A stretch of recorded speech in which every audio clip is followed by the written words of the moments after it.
way Yeah, of yeah. bringing the reparations debate. So we're not going to have it Mm. today. We're going to focus on the topic for today, and the topic is on African Americans and the welfare state. So let me just open up the floor for that conversation. Um, Hey, I hey, have hey, hey, heard. hey, hey, Charles, not to cut you off. A black commander, if you want to come on my channel later and talk about reparations, you can do that, okay? Just to Oh, let you know. I'm not doing that. But I have to correct you there because you said Jamaicans and Haitians didn't go through slavery, but I said they did. American slavery, shadow slavery. I didn't say slavery, American slavery. They Well, went through actually, slavery. actually, actually, you can watch the playback because you said slavery. You didn't say American slavery. Yeah, okay. When I say slavery, Adolf, I'm only talking about American slavery. That's it. Okay, Oh, okay. I'm only talking Well, about American. Okay, go ahead. thanks for Um, clarifying. Just yeah. making So sure. if you don't mind me interjecting right there, ADOS, you see that comment on the screen, the one that says "You speak as though America was created by slaves and nobody else." What's your thoughts or reaction to that comment? I'm not looking at the chat. I can find the chat. I'm not Oh looking no, at. oh no, I mean it's right on the screen. No, I'm just in the other section. I'm in the back room still. Okay.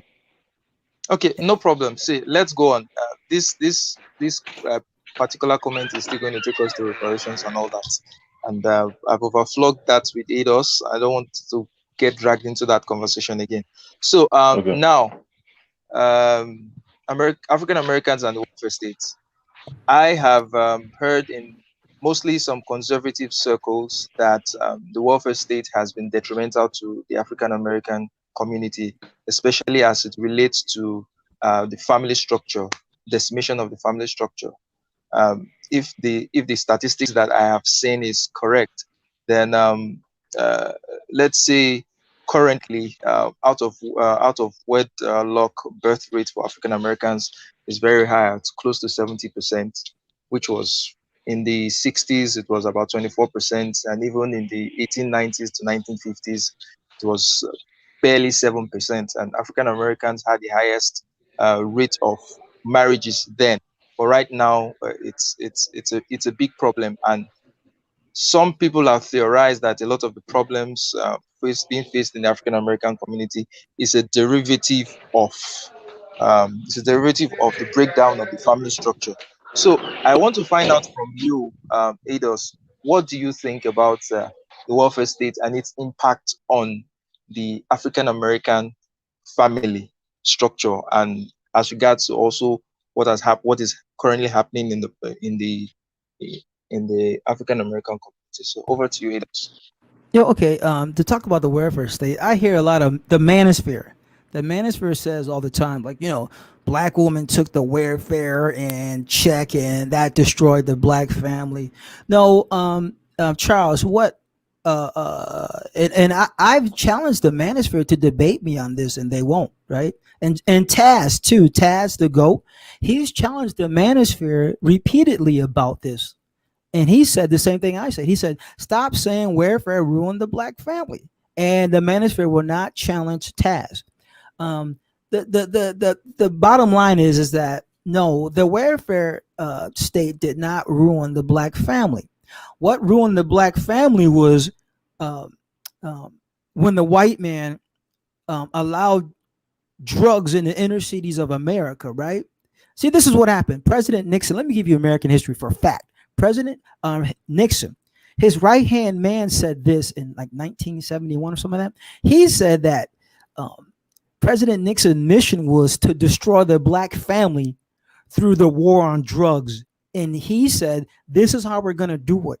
We're going to go in and arrest their brothers, their fathers, their sons, and put them in prison.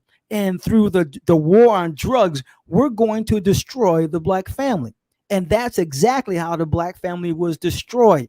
Not through welfare, but through the war on drugs, where the white man allowed all the drugs to come into the inner cities of America. And then the white man came and mass incarcerated the blacks throughout the cities in America. And you can Google it, Richard Nixon saying that he was going to destroy the black family through the war on drugs. So that's how the black family was destroyed, through the war on drugs, another diabolical scheme of the white man. Go ahead. Okay, let me just push back on that a little bit.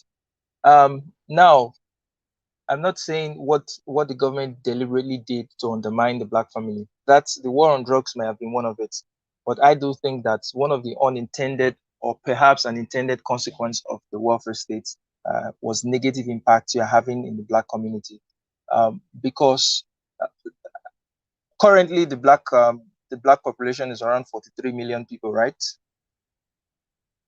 Uh, That's okay. I correct. wasn't. Okay. I didn't hear you say it again. Okay, I said currently the black population or the African American population in the US is around 43 million people. Yeah. That's it. Yeah, Probably like 45 million because we got a 5 total of 48 million. So like 3 million would that be foreigners? So probably like more like 45 million. But go ahead. people. So how what percentage of, let's say it's split evenly, you have 50% males and 50% females, and that should be around 20 something million, let's say 21 and a half million males, African American males. What is the prison population of African American males that are in prison as a result of drugs of as a result of drugs? What is the population? Uh, how many blacks are in prison out of the population of black males? Other crimes, but specifically for drug-related Well, crimes. well okay. There's about 700 to 800,000 black males in prison right now. Okay. You're saying how many is related to drugs? Yes. Yes. I don't know. But I know in federal prisons, over half of the arrests in federal prisons in America are drug related. But that's different from state prisons, where the vast majority of black people are not in federal prisons; they are in state prisons. So, if you have a number, go ahead. What's the prison population of the Black Americans totally in America? Say that again. What's the total population of Black Americans in the prison in America, both state and federal? You have an idea? Yeah, like 90% of blacks in prison are in state prisons, and about 10%, 5-10% is in federal prison. Go ahead. Okay, so you have about 800,000 blacks in prison Yeah, in yeah, America. And out of that 800,000, let's say 50% are for drug-related offenses. So that's 400,000, right? yep. Go ahead. So that means you still have, out of the 21 and a half million black males in America, you still have, like, let's say you have 20, 20 and a half million of them still out there. You just have about 400,000 of them in prison for drug-related offenses. So do you think that 400,000 is enough to have decimated the black family so much so that women can't find men to marry anymore? Do you think that's accurate? Yeah, you got to remember this started in the 1970s and the 1980s, so this has been going on for decades. When you throw in crack into a community, it destroys the community, and that's what happened to the. That's why there's ghettos in America, you know, because the drug epidemic, heroin, then crack, which all came from the white man, destroyed the black community. I mean, think about it, and it's not unusual. Like fentanyl is a drug for white people, right? And every year, 50,000 white Americans get killed by consuming fentanyl. You know, they die through overdose or suicide. 50,000 white Americans, and 80% of that is white American men, die from overdose or fentanyl or prescription opioids. So if you look up the opioid fentanyl drug addiction in America, you can Google it right now, and you're gonna find tens of thousands of whites every year die because of overdose of prescription drugs and fentanyl. So yeah, crack and heroin destroyed the black community just like opioids and fentanyl is destroying the white community. The only reason the white community is still standing is because they stole all the money from us for 350 years. So it's just the money and the resources that's upholding the white community. If they didn't have that money and resources, the white community would be finished. So we never had the money and resources because we just came out of slavery and Jim Crow, and then they put crack and heroin in the black community. So we came from nothing, and then when you throw in crack and heroin, and then you take all the jobs out, so there's no jobs, there's no resources. Then you have the destruction of the black family, because anyone that knows the crack epidemic, they'll tell you in the cities of America, mothers were on crack. So this is how they did it. Not only did they take the black man out the house and the sons and the brothers, but black women, black mothers were on crack. So if you study the crack history in America, black babies are running around the street with no mothers. The mothers are cracked out on crack cocaine. This is through all the major cities in America. So you got the white man. So you got the white man coming in, taking the black man and put him in prison. And then you got the black women, the black mothers, the black grandmothers on crack cocaine. And then you got no jobs because the white man took the jobs out and took them overseas. So the black community, we didn't have we didn't stand a chance. It comes back to the white man. It's not the welfare system. It is what the white man did. Go ahead. Let me back on that again now. So do you think that having money is a solution to people who are addicted? Do you think that if addicts have more money, they are going to become less addicted? I mean, from your own admission, about 50 million, I think you said 50 million white men die from no, 50,000. 50,000. So it does seem that there is also a drug problem with white America. And there is. It's bigger than ours now. It's bigger than the drug problem in white America. It's way bigger than it is in black America. Way bigger. And you feel that the only difference why white America is still okay, why they are still better, is because of the money that you have there. But do you think that a drug addict with money is suddenly going to turn his ways around, change his life, and become good, keep his family together, and run things? Do you think that's an accurate depiction of what will happen? No. I think you misunderstand me. The white community has resources. They have drug clinics, hospital clinics dedicated to drug addicts. I'm talking about resources to the community. Like in the inner cities of America in the 1970s and 80s, during the height of the crack epidemic, there was no resources where crack addicts could go to get help. Like in America today, every space in America has places where drug addicts can come and get help. For white people, that was not allowed for us black people. You see what I'm saying? So while we were addicted to crack, there was no resources to help us get off crack and to change our lives. While white people are on, they're addicted to prescription drugs and opioids and fentanyl, there's tons of places where whites today can go to get help for their drug addiction and turn their lives around. And check this out. Now every state has passed laws saying that drug addiction is not something that can be attributed to the person. It's a disease. You see, when we went through crack addiction, it was attributed to our bad character. But now so many whites throughout America are dying, like 50,000 a year. Now these same white people who said that it was black people's bad character that was causing us to die and be so drug addicted, these same white people are saying, no, we realize that it's a disease. And they say, well, we had it wrong. We shouldn't have said that black people, it was their lack of character. Now these same white people are saying, okay, Adolf, you're right. We were wrong. We said that it was your lack of character. Now it's happening to us. It's not lack of character. It's a disease, and we need to heal the disease.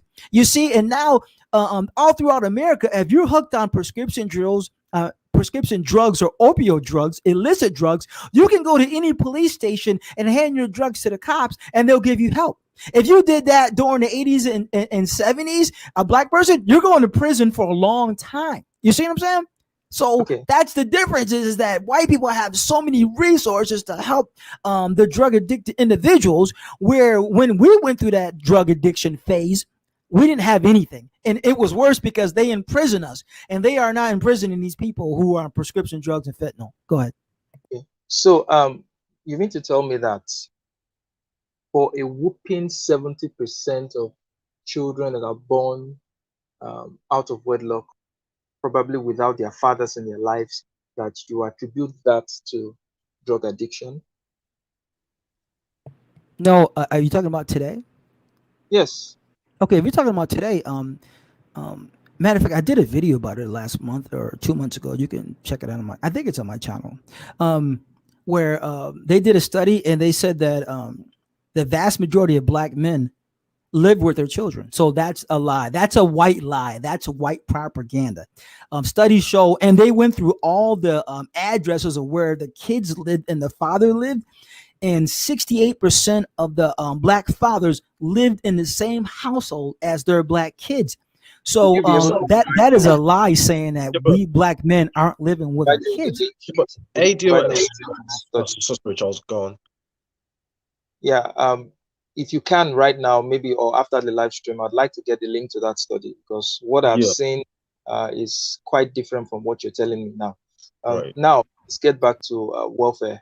From what I read, a woman who has kids and does not have children in the does not have a husband in the house, they're entitled to welfare. They're entitled to some amount of money from the government, and government inspectors actually go around to make sure that there are no males in the house. And once there's a man in the house and is earning, even if he's earning minimum wage, then she loses the right to that amount of money. So don't you think that that's a big contributing factor? Saying the fact that the woman stands a lot to gain from the government if she doesn't have a man in her life than when she has a man in her life and is earning, because definitely many of these men, because of the economic situation of many African Americans, so many of them may not be earning as much as what the government is ready to provide for the woman. And don't you see this as it becomes a learned behavior for the woman to, just want to take the government's check and boot out the man? She doesn't care whether the man is in. And then this leads to the men feeling that, oh, abdication of their responsibilities when they now feel that, well, she's going to get assistance anyway, and then there are no men to teach the boys how to become men, and there are no men to teach the girls also how a man is supposed to act towards a woman, and you just have this cycle of so many ills that are attributable to the breakdown of the black family. So what do you say about this? Well, I'm going to answer. You said a lot, so I'm going to just answer your first point, where you said, um, when you say that a black woman can't get welfare if there's a black man in the house, you do realize that was like 50 years ago, because any black person would tell you that a black family with the black man in the house and his wife and kids get welfare. um, um, I have a relative, a cousin who's on welfare. He's a guy with his wife and their kids. They get food stamps, and they get help on their electricity bill, and they get free medical care. So that is wrong. When you say that, hey, the black man was kicked out the house and the woman got welfare, that was 50 years ago. Because today a black man could be with his black wife or black girlfriend and their babies, and everyone gets welfare. And same thing with white people. The most people on welfare is white people. Even in the 1960s, the most people on welfare in America was white people because they have the bigger population. So the biggest people on welfare has always been white people. And second of all, saying that, hey, you had to kick the man out, that was 50 years ago. Because for the last few decades, at least, the black man could be home and he gets welfare with the wife and the kids, and everyone gets help. So yeah, that was a long time ago, brother. But go ahead. Okay, so Well, okay, Black Commando, go on. okay, I was just about to say, actually, Baskin is actually correct in that last statement. The welfare actually benefits mostly white women in America, but they use black people as the image of welfare when in reality most of them are actually white women who are on welfare. But go on. Okay, so you said that happened 50 years ago, and Yeah, the yeah, 50 policy years ago. stopped. The policy stopped 50 years ago. Is that true? Because It stopped. I don't know when it stopped, but over the last at least 20 years, everybody gets welfare. Matter of fact, if you're a single black man on drugs, you get welfare. Like I said, I work with a guy and his brother is on crack, right? Well, he was on crack. He's a black guy and he's on welfare. The welfare gives him, check this out. The welfare gives him, a black male. He's in his 20s, right? He just got off of drugs. They put him in rehab. They gave him, this is the government, gave him his own apartment. He gets food stamps and all his bills paid. And all he has to do for the next year is go to drug rehab counseling sessions 5 days a week. That's it. The government said, yeah, he's a black man. He's black like me. Like I'm the same color as you, Charles, right? So he's a black man like me, right? And thick lips, wide nose, black. And he was addicted to drugs. And he has his own one-bedroom apartment. No, it's a studio apartment. He gets free food, all his bills paid. And the government said that the only thing he has to do to keep this thing going is go to drug rehab for an entire year. And then after a year, he'll come back and they will look at him and do paperwork to see where he's at, if he's able to get a job. Because now they say he's unfit for work. He can't work. We can't leave him out to starve. So black men all through America can get welfare, but it differs from state to state. You know, northern states are more generous. Southern states are the worst. So if you're a black man in America and you have drug addiction problems, your best bet is to go to northern states like, Pennsylvania, New York, Connecticut, Vermont, because in the South, or even the West, they'll just leave you homeless. But in the North, they're very generous. But go ahead. So this black man is getting a good deal. I mean, government is taking. So yes, he's getting deals just like but it's the same thing for white. No, but they do the same thing. They do the same thing to white men and white women. It's or Latin. It doesn't matter. That's just the system. It's colorblind. So it doesn't matter if you're a black drug addict, a white drug addict, male or female. If you're a drug addict and you can prove it, in the northern states, they're going to give you this help. So it's not. It has nothing to do with black. It has to do with, are you drug addicted? And we're going to help you. Go ahead. And I think that's the way most of America is designed. Many things are colorblind. If you're ready to take advantage of the opportunities, right? At least currently, may not be so years ago, decades ago, but at least currently, I think that is the case. Because from your previous assertion, you said that when Black America had the issue with drugs, that there was no help; they were just criminalized and put in prisons. And when White America had their own problem with drugs, they started getting help. It does seem to me that it wasn't really about the race, rather it was about changing times or a better understanding of drug addiction that has made it possible for people right now, irrespective of your race, to get help from the government. I mean, it's a good deal. If a black man who has a drug addiction problem, the government is paying for his rehab, paying for his life, that's a good deal. But many African Americans don't highlight this part of America. But it is racism, because when blacks were going through it, they said it was black people bad character. There's like, look at slavery, Jim Crow, now they're on drugs. No, it was racism. But the reason it changed, because black people, ADOS, said to white people when they became drug addicted, we black ADOS said throughout the media and online and everywhere, it's like, oh, you said it was bad character that caused us to be drug addicts. So you white people have bad character. And then they were shamed. And then they rescinded it and said, no, we were wrong. It has to do with a disease. It's just like Jim Crow. See, the white man Jim Crowed us, right? And they put the blame on us until Martin Luther King Jr. said, no, your white people should be the one who should be ashamed. And we as a people, ADOS, led by Martin Luther King Jr., we shamed white America into correction, right? They said after a while, Russia and China was like, don't talk to us about democracy when you are Jim Crowing and beating the crap out of these blacks. So we shamed white America into correction. And it's the same thing happened through the drug addiction. We shamed white America into correction. It had nothing to do with them realizing that they were wrong. No, it had to do with shame. Because Black ADOS said, you did it to us, now look at you. You're worse than us. So they said, okay, you're right. Same thing with Jim Crow. We shame white America. Go ahead. ADOS, is there like so there's not going to be like any accountability on the ADOS side, at least? Like everything is what the white man's fault. Is that what you're trying to insinuate? Yeah, that's what CRT is, critical race theory. Critical race theory says, I'm talking about the race part. There's many parts of critical race theory, but Mhm. critical race theory, when it comes to race alone, yeah, it attributes all our ills in America to white people. And it is. All Wow. our ills come through, well, actually, it starts with you Africans selling us. And once the white man bought us, then from that point on, it transferred to the white man in That's a America. fair. Do Wait, you wait, think hold that's a on. fair assessment that all Wait, your problems are caused by white America? I think that's a Yes, fair assessment. all of that's critical race theory. They teach this in universities, all Could I comment? in Have high any school. agents? Yeah. Don't have any agents whatsoever.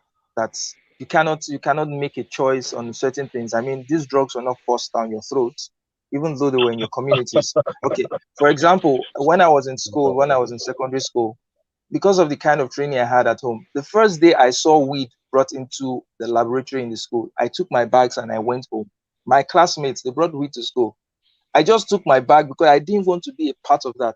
I could easily just say, okay, I don't have any agency, so let me just, be with these guys. And when I get into trouble for being addicted to it, or when I get into trouble with the school authorities, I will just hands up and say, no, it wasn't my fault. It was brought into the school, and all that. So where's the role of the agency, the black agency? Where's the role? Where's the role of a personal conviction in this matter? Because it does seem like a cheap shot to say that all of your problems has to be because of white America. I don't think that's a fair assessment. At least you have to have some share of the blame, if not for nothing at all, for being a human being who has a choice, for being a human being who has free will. And free will, when people make choices, there are consequences to those choices. Some people make good choices and their lives are better for it. Others make not so good choices and their lives are worse for it. So what is the place of the black agency in all these things? Well, Martin Luther King Jr. You know who Martin Luther King Jr. blamed for black people problems for the last 350 years? He blamed white people. If you can watch Martin Luther King Jr., he blames white people. And check this out: what Martin Luther King Jr. said. He said he was at a college. He gave a lecture, and a white man said to him, "Hey, Martin Luther King Jr., how come the Asians and the Irish and other immigrants, um, they've been discriminated against, and they do much better than ADOS? So what's your problem?" You know what Martin Luther King Jr. said in 1967? He says, "Yeah, I hear that all the time." He goes, "But name one group in America that's been enslaved for 250 years and Jim Crow for 100." He goes, "None." He goes, "Therefore, I don't want to hear anything about it." This is Martin Luther King Jr. He's like, no, wait, you hold can't on. say anything about You said ADOS because for said this 350 line years, about we've been enslaved to Jim Crow. So even he rejected that ideal to Wait, make in comparison to any other group. He rejected it, and I ADOS, reject it too. ADOS, okay, ADOS. Wait, you said any other group, right? I mean, okay, I might sound very ignorant now. Correct me if I'm wrong, but what about Native Americans? Didn't they have it just as bad? No, because for a time, Native Americans the Native Americans made it with white people. The Native Americans have their own land. Did you know Native Americans? They are whole land is there. hang on, no, Right, hang on. right. No, Mhm. Native Americans are a sovereign country unto themselves. They have their own land within America. So Well, it's like a country within a country. it's So Wait, wait, reservation. wait, wait, wait, wait, so wait, you wait, can't wait. no hang on. So you can't compare us to Native American Indians because I don't think they they have got their it own worse. country within America. They're I don't think they separate got it from America. worse than Go the ahead. Native Americans because those guys were almost wiped out. There were Right, millions of Yeah. Native Americans exactly. when And when Indians came right, to America, and and also, right, yeah, just go on. just a handful of them. And the Could I land, comment? it doesn't matter how many reservations there is given to them. The whole land was theirs to begin with, in the first place. Right. So I Mhm. don't see that. I don't even see that No, they've Charles. made good with it. Wait. Okay. ADOS. So I'm not comparing Native Americans to Black Americans, but the natives had the land, and then they were Mhm. stripped of that land, and then Right. given the trash lands, and given Right. malnourished communities, communities filled with drugs. Like it's not the same thing. Imagine if you had a pie. I took that pie from you. I gave you a tiny piece, and that's the worst part of the pie. Is that fair? Hello. See, this is the thing about the Native Americans. You know who they mass enslaved to? Black Americans. 30%, 20 to 30% of all the people on Indian reservations were Black Americans. So they enslaved us en masse too. So they are guilty. And here's another thing, Charles and the Black Commander. What you don't realize is that when you say, well, the white man stole the native Indians' land, well, any white person will tell you, wait a minute, this was not one unit of Indians that were all one. No, the Native Americans were fighting over this land within themselves. Hang on. No, hang on. Native Americans were slaughtering each other for the last 1,000 years. So it's not like the Native Americans has been one group and the white man came and took the land from one group. No, there's many instances in America where the Indians said to the white man, let's work together to destroy this Indian nation and we'll split the land together. So all through American history, Native American Indians were actually working together with the white man to destroy another Indian nation. You see what I'm saying? So it was never there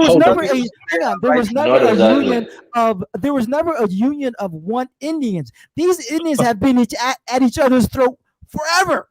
So wait, even European powers were at each other for people always fight. People of similar race fight. It doesn't invalidate their claim to their property or to their land.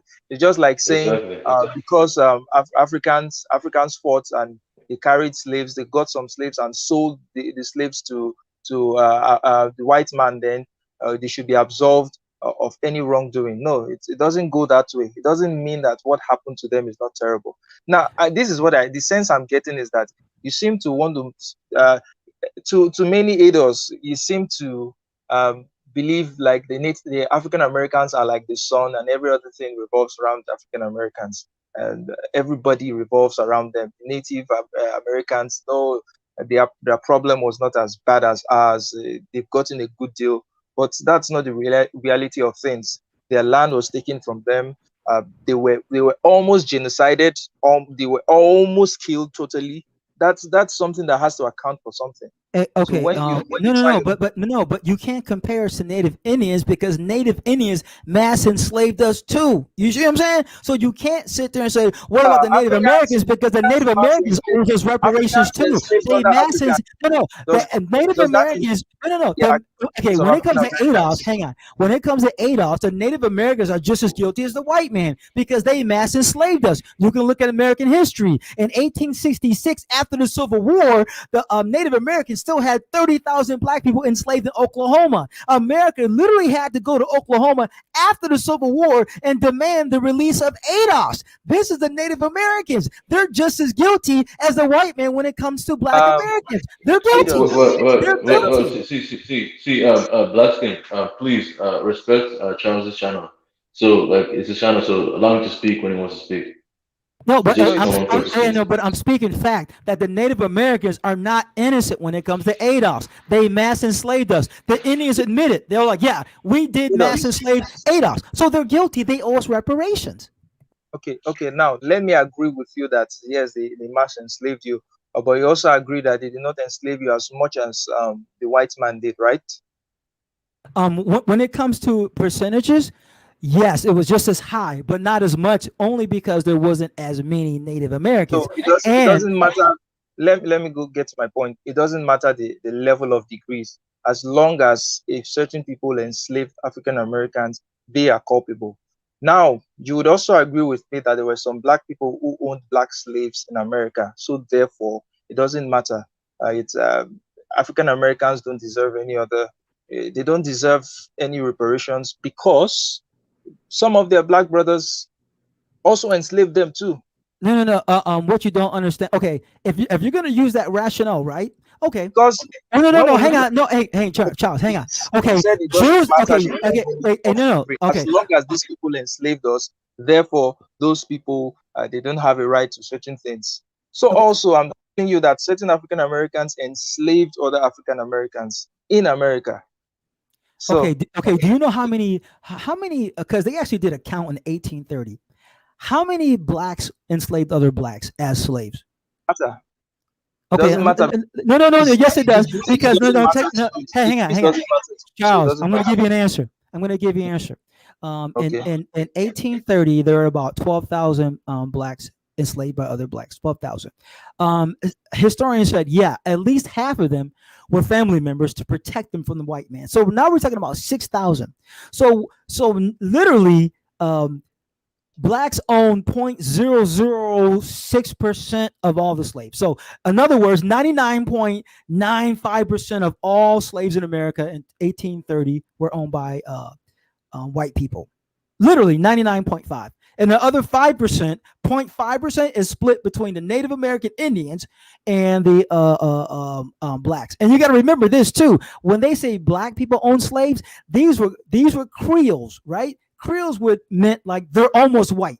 Like you can look at them and go, these people are white people. And like, no, they have one drop of blood, so they're black. So when you talk about blacks owning other slaves, see, you're saying it as if there were black people like me, like and you, that look like me and you own slaves. No, they will say almost all of these black owning slave owners were people who were either white passing or looked white or damn near white, and they all had white fathers. You see what I'm saying? So this is where you guys get it wrong. You guys are saying as if black people like me were enslaving other black people. No, these black people were like Creoles. They were either white passing or almost white looking. They were not regular black people. That's wrong.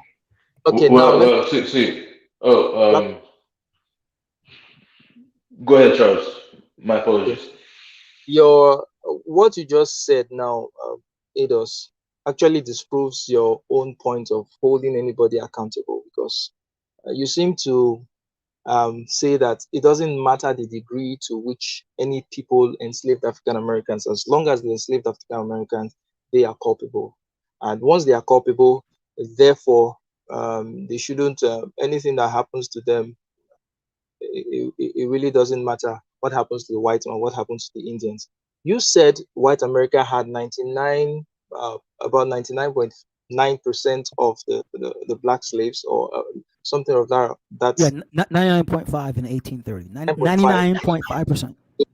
good. And the remaining 0.5% was shared between African Americans and the Native Indians. Yeah, And you will Native see, Indians. Okay, hang on. Within that 5%, 0.5%, yeah, 90% of that was Native American Indians. Okay, go good. ahead.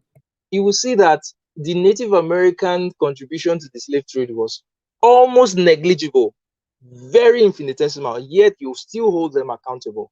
So by that logic, no matter how small it is that African Americans owned other African Americans, it has also nullified your claims to reparations from the government, because everybody is culpable in the slave trade in America, including black people. No. Everybody. Hang on. Just Hey, give a second. Charles. No, No, hang on. Let me answer Charles. No, hang on. Let me just say one thing. Let me just say one thing. I will say this. Many of the black slave owners in America actually bought their family members as quote unquote slaves to free them from slavery, from Thank someone you. else buying them. So it's Thank a you. bit different. It's a bit different, but it does contradict your logic. Basking is amazing. No, thank you, Black Commander, because that is true. That the ones over half for a fact, and historians said, yeah, over half, the vast majority, they owned the slaves to protect them from white people. So there's only a small percentage of blacks, and these blacks, once again, were like white passing or almost white. Now, let me make my point to you, Charles. If you're going to say, well, if a small amount of blacks were owning slaves and that nullifies our claim, then what about the Jews? Because for a fact, there were Jews that helped Hitler. That's a fact, that fought right alongside Hitler.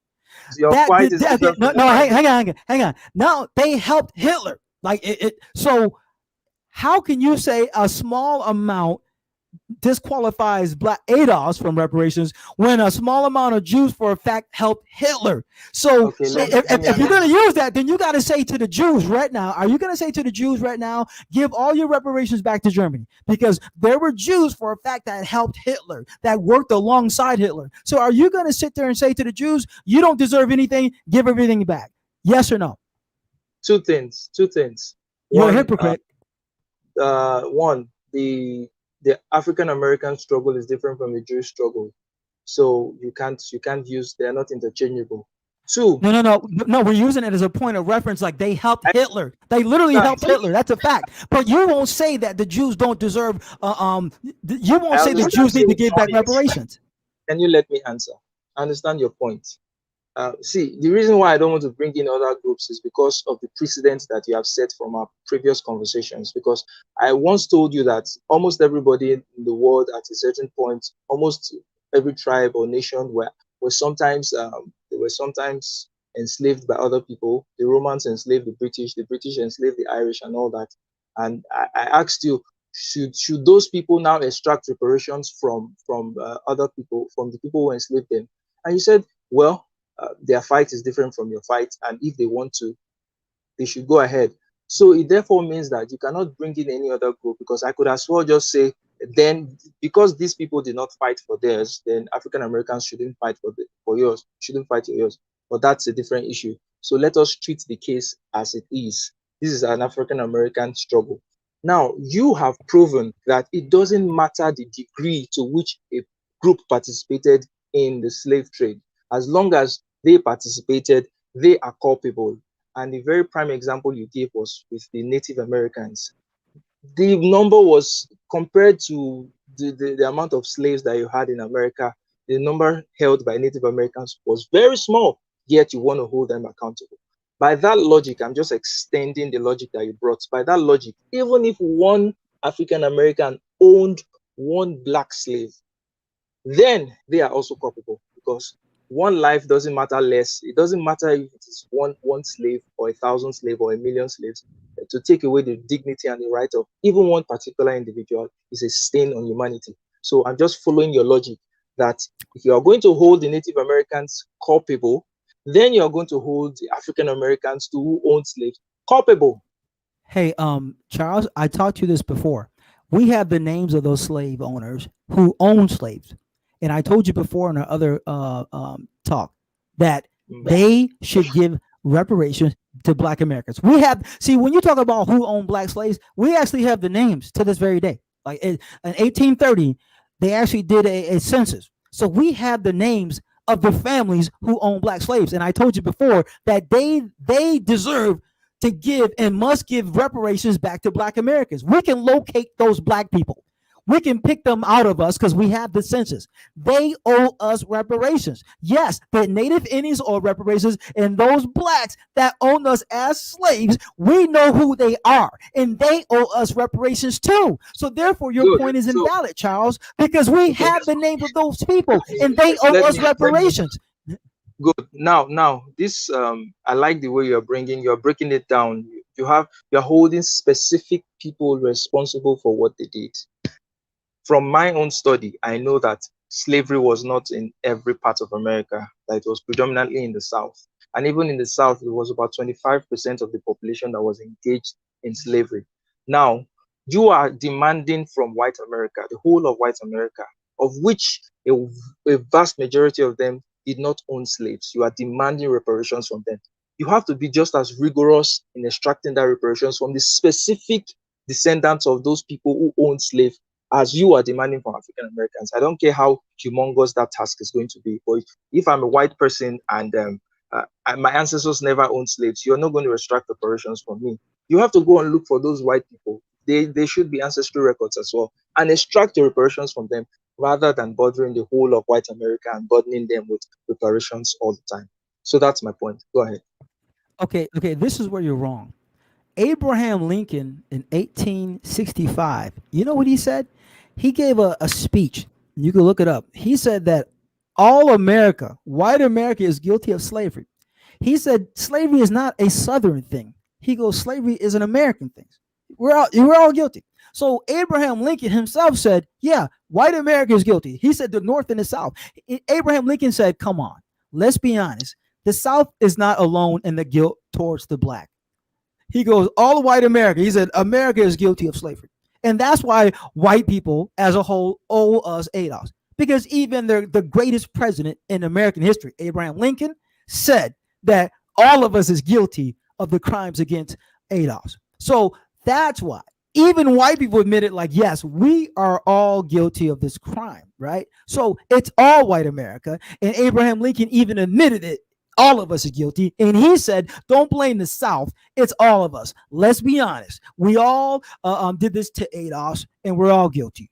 That's what he said. So even white leaders admit, like, yeah, it's white people. It's us. So that's, and you got to remember, the entire North lived off Southern slavery. You see what I'm saying? So not only did the South own almost all the slaves, but the North made their living off of those same black slaves. Like the Industrial Revolution in America, that was from 1800s to the 1865, that ran off 100% of slave-grown cotton, right? So the entire North ran off slaves. So the Southern people owned the slaves, and the Northern people lived off the slaves. You see what I'm saying? So all the white America is guilty. Wait, and you got to remember Jim ADOS. Crow. Jim Crow too. Oh, hang on. Jim Crow was all through America, right? And who benefited from Jim Crow? White people. And check this out. The federal government, the local government, and the state government all benefited and all participated in slavery. So no matter how you look at it, white people as a whole, Abraham Lincoln, the federal government was indicted in slavery, the state governments, the local governments, and the northern industry all lived off us. So that's why white America owes us, because Now, it was all if I want- encompassing. Hold on. Wait, so ADO is right. You said white America as a whole. So that also includes recent immigrants that come from Europe, right? Mainland Europe. Because you're saying white America as a whole. So, and you do realize that that also does constitute of immigrants as well, right? Do you remember like in the 1930s, 20s when Europeans, they came through the New York Harbor, right? Is that them when, you know, they weren't even here when slavery had taken place? Yeah, and they were here during Jim Crow. And who benefited off Jim Crow? Well- Those same Europeans that came here during Jim Crow benefited off us. Yeah, the government admits it now. Yeah, what we did to the blacks So during that Jim also Crow includes is the wrong, and we did it for white people. That everyone knows this in America. Wait, so Okay. wait, ADOS, that also includes the Irish, does it? Say what? Would that also include the Irish as well? Oh yeah, the Irish owned slaves and they participated in Jim Crow too. So yeah, it includes everybody in America to this very moment. It includes you Nigerians. Everyone owes ADOS. Everyone. You see, ADOS, you really are comical. That's just something that. But I'm sorry, Charles. You go ahead. Hey, hang on, Vincent. It's called Yeah. critical race theory. You say I'm funny, right? But all through America, critical race theory is being taught. And critical race theory says, yeah, all white America owes black people. That's being taught in Okay. not only in every university Well- in America, but in every high school and middle school and elementary. And that's why 22 states have outlawed it, because the teaching of critical race theory says that when it comes to race, white America owes black American ADOS. That's a fact. So You see, you think now, it's funny, I but it's disagree being, with- okay, you think it's funny, but it's being taught throughout America at the highest level. Yale, Harvard, Princeton, Columbia, MIT, Stanford, all of them Wait, teach wait, CRT. All of them.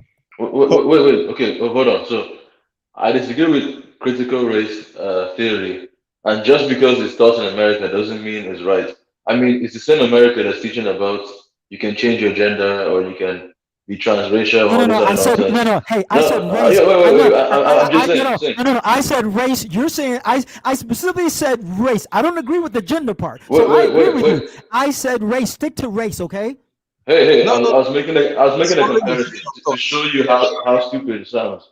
Because just because America teaches it doesn't mean it's the truth. Okay, when it comes to Because- race, it is the truth. White America, okay, Abraham Lincoln said the same thing CRT is saying, that white America is guilty. LGB, Lyndon B. Johnson said the same thing. White America is guilty. RFK, the president of America, JF Kennedy said the same thing. White America is guilty. Everybody knows this, brother. Just because you sit there and say it wait. as a Nigerian, well, no, this is a You know, fact. let me push back. Even Biden said the Wait, same thing. wait, We're wait. guilty, brother. Wait, Back calm in- down. So He's pandering. I'm not saying. Wait. So I'm not saying that. I'm not saying that white Americans are not to be blamed for slavery, but I am saying that critical race theory is nonsense. It's not It's not. Well, Okay, I disagree with this. how is it nonsense when it's being taught at the highest level when it comes to race and history aligns with it? Abraham Lincoln Okay. agrees with CRT. All the Black presidents. man So how can it be wrong, brother? Martin Luther King Jr. said the same thing. He said, "White America owes us." Martin Luther King Jr. agreed with CRT. Like, yeah, of course, No, white no, people did it to no. us. Well, Ados, Black Wait, Commander, wait. Black Commander, wait. Ados, you are arguing from an appeal to authority. You are trying to appeal to the authority of certain persons. But the fact that they have great insight in one point doesn't mean that they have great insight in every point. right. Now, No, hang on. Abraham Lincoln was alive and the president during the height of slavery. You mean to tell me he didn't know what he was talking about when he said all America is guilty? When he's the president at the height of slavery in America? This is the lunacy of this is why Nigerians should not be speaking about ADOS, because you don't understand history. To sit there and say the greatest president in American history, Abraham Lincoln, does not have the insight to speak about the guilt of white America when he was the president of America at the height of slavery. This is Oh, ridiculous. wait, This is why we laugh at you Nigerians. You calm don't down. okay, understand okay, American okay. history. First of all, Okay. with your president, let me just say this. Now, you think because Lincoln, you feel he's the greatest president because he abolished slavery, but do you know that Lincoln's goal was to keep the Union together? That was his primary goal, and abolishing slavery was not his ultimate or his primary goal. It was just an add-on to it. He said that if he could keep the Union without the abolishment of slavery, he is going to do that. He's going to go for it. So Yep, he said that. Yep. so you see someone who was willing to even keep slavery, and you want to take his word for anything. You want to take his you feel No, it's like a higher authority on that. No, he's speaking truth, brother. He's speaking Let- truth. let me- He's speaking truth. let I me take bring- his word. He's speaking truth. Let me bring you back to Lincoln's statement when he said, "You want to take his statement to be very literal, very good and fine. Let us accept it to be literal, because you know that politicians can say things and because they want a certain effect." So he said, "All America is culpable, right? All America is culpable of slavery, right?" So if we want to take that statement literally, it means that Black Americans are culpable too. You are culpable of slavery. So how can you extract reparations from something for which Okay, you're culpable? what you don't Because understand. Okay, you want to take his statements literally. Because when he made that statement, he was probably trying to get the Northerners to see the injustices of slavery and to fight alongside with him. And you took his statement literally. So if we want to take if that's the route we're going to go, then when he said all America was guilty of slavery, America includes Black people. Therefore, No. He was talking about American citizens, brother. We were not American citizens at that point. They had to pass the 13, 14, and 15. No. At that point, we were not citizens, brother. We had to pass the 13, 14, and 15th Amendment, brother. So he was talking about white people. Come on. So you don't know American history, so you're making these mistakes, brother. There's another point I want to push back. You see, you do a lot of cherry picking. First of all, you said that Africans, immigrants to the US are not entitled to reparations just because they were not enslaved. Then you still went ahead to say that even Europeans that were not in America during the time of slavery are liable to pay reparations to Black people because they are benefiting from a system built by slavery. So are you trying to tell me that I, as a Black person, when I get to America, because I'm not physically distinguishable from you, so are you trying to tell me that that same system will not discriminate against me, that will warrant me to be eligible for that reparations? If the white man that was not there before gets to America and he benefits from that system against me, therefore he's liable to reparations, then also I should be liable to reparations. I should be able to get reparations if I come there, because the system would not be able to tell whether I am ADOS or whether I'm Nigerian American. The system will naturally discriminate against me. So why are you cherry picking? Why?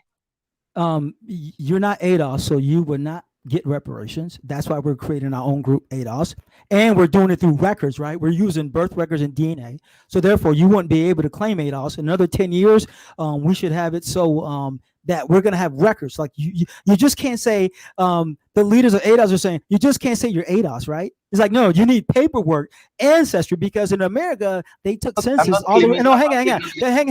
They took, no, hang on, Charles, hang on. They took census records all through slavery. So we have records, a trail. So someone like from you, Nigerian or Jamaican, couldn't claim ADOS because we would simply say, okay, where's the census records proving you have lineage? You wouldn't have in it. You wouldn't have the lineage to prove it. Therefore, you're not ADOS, and you would owe us reparations too, like the rest of America. See? But I'm not claiming ADOS. What I'm saying is that if you are going to extract reparations from white people that were not even there, based on the fact that they are benefiting from the system that racism built, then why should you discriminate against me that the system also oppresses? Because they won't be able to tell the difference between me and you. So why should I? Okay, I get you. Okay, Charles, the reason why, because this system was built off ADOS, right? American system. When you come, regardless if you're discriminated against, you still benefit. You know what I'm saying? You benefit off what was built off us. Like, because if we wasn't here, there wouldn't be no America, and you wouldn't come here to benefit because there would be nothing to benefit. So hang on. So just the fact that when you show here, you are benefiting regardless of how much discrimination you face. You are benefit off the system that was built off ADOS through slavery and Jim Crow. Therefore, you owe, just like the white man and the Jamaicans and the Haitians and Latinos, all of you guys owe us ADOS reparations because you benefit regardless. Because if you didn't benefit, you wouldn't come here. The reason you come here because you benefit. Even if you benefit less than white people, you still benefit. And when you benefit, you owe. It's just like this. The Germans today still pay Israel. No, hang on. The Germans today still pay Israel some type of reparations, right? And today we still pay Native American Indians some type of reparations, even though we had nothing to do with what happened to the Native Indians nor the Holocaust victims. But the people of today still pay. Same like you still pay, even though you had nothing to do with it. You still pay. That's the way it works in America. It works in Germany and Israel, and that's the way it is. You still pay because you benefit. It doesn't make any sense. And if you're ADOS, it makes a lot. Well, you're Nigerian. When you're ADOS, it makes a lot of sense, brother. Go ahead. Well, see. I have friends who are ADOS who disagree with you. So it's not about being ADOS. It's just your opinion. That's what it is. Yeah, exactly. It's a movement. It's not just an opinion. It's a movement. If you look at the movement is saying exactly what I'm saying. This is the movement going on. We are self-identifying to separate ourselves from everybody, so everyone pays. You pay when you come to Nigerian, Jamaicans, white. It doesn't matter. Everyone pays ADOS. And check this out. Check this out. No, hang on. There's a bill right now in the American government, HR, that says the same thing. Oh yeah, first of all, unite the west coast of Africa, Nigerians, Ghana, you guys owe us reparations for selling us. We don't owe you shit. You owe us reparations for selling us. That's a fact, brother. You're all guilty. You're all guilty. Nigerians, Ghana, you're all guilty. You're all guilty. That will never ever happen in this lifetime. In the next, never. We're the most powerful country, brother. Let me tell you something. You have to take that thought out of your mind. Once we get reparations from white America, we're coming for Africa. We're coming for you. After we get reparations here, we're coming for Africa.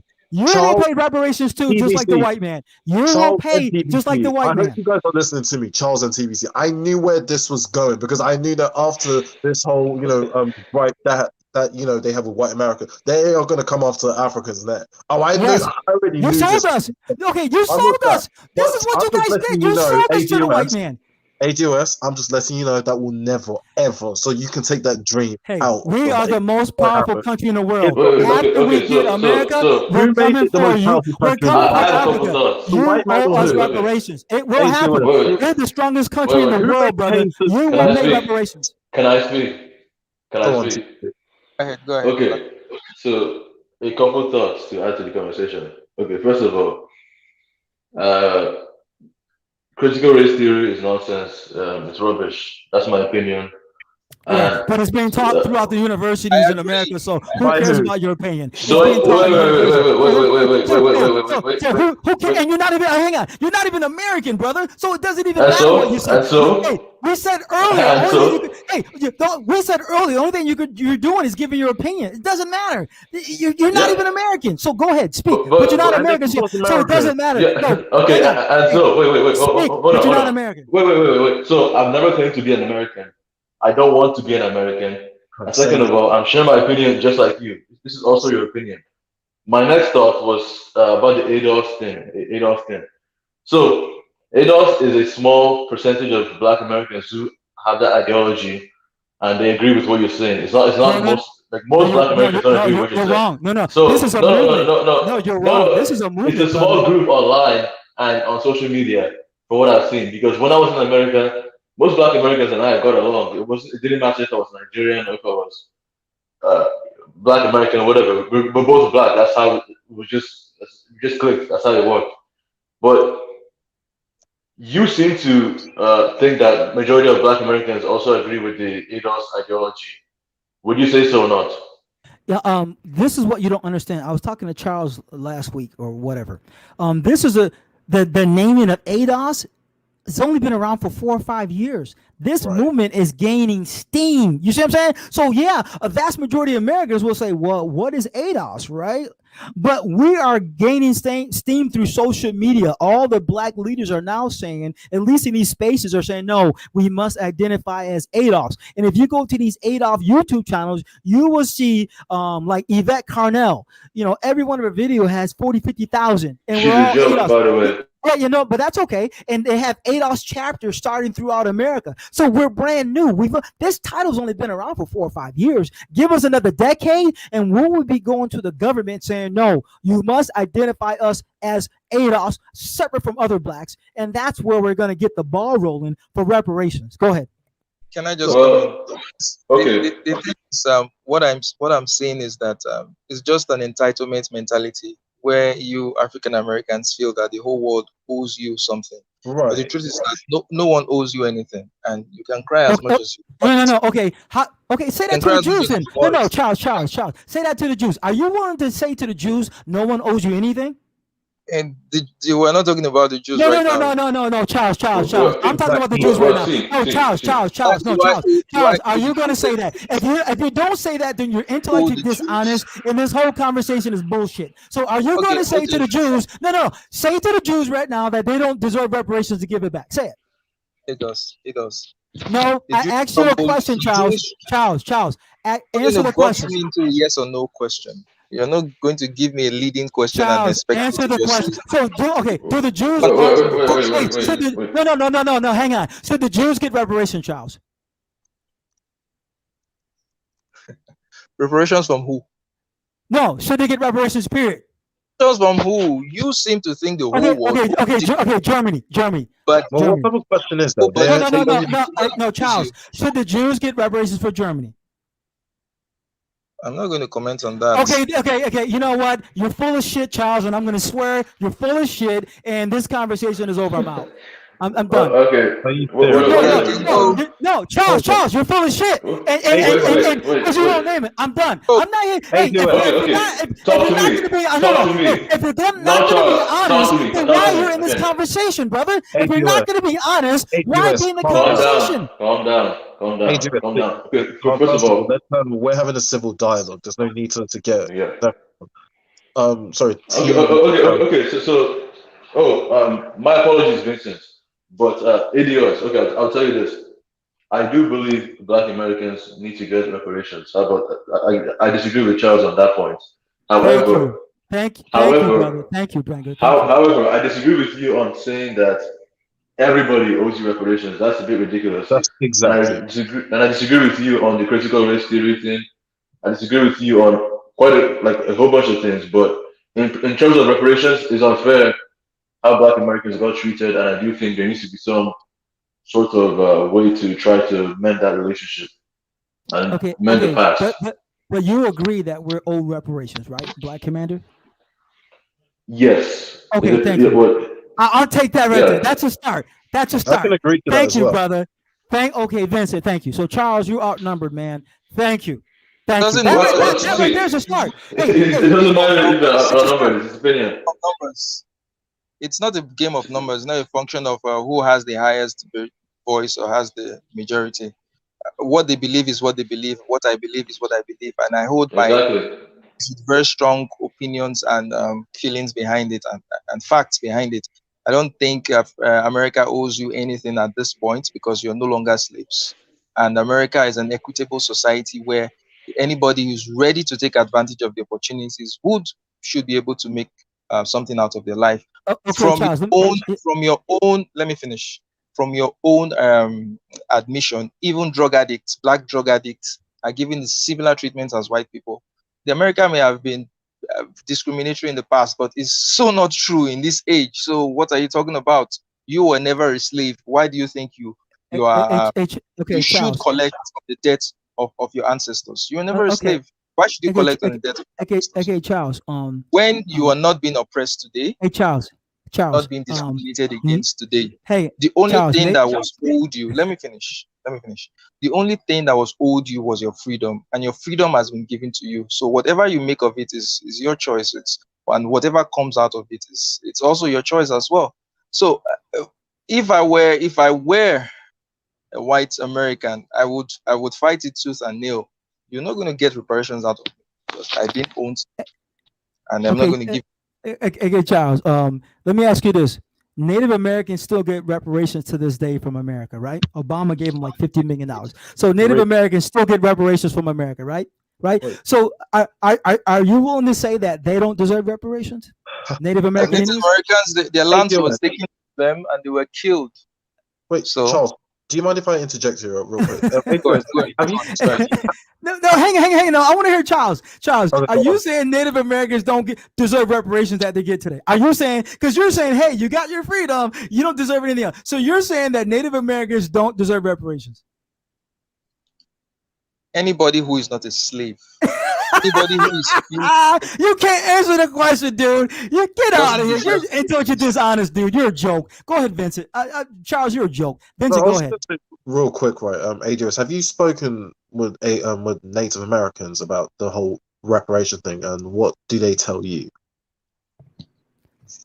Native Americans, okay, what you got to understand is Native Americans. It's like, okay, when you say Native American, it's like saying Africa. It's like a continent. Different tribes are different ways. They're not one unison. Like ADOS, we're one group. ADOS, one people, right?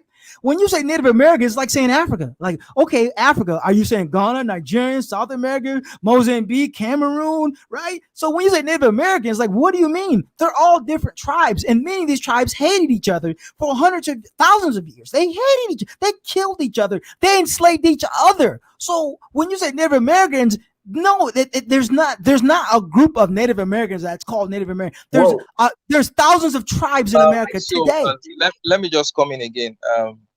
I think I've noticed the pattern. Whenever I'm talking with ADOS, we always find our way to the reparations debates, and I don't want us to do that again now.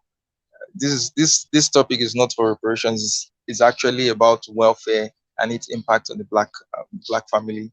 And I don't think we have exhausted that topic for us to be talking about reparations. So let's get back on track.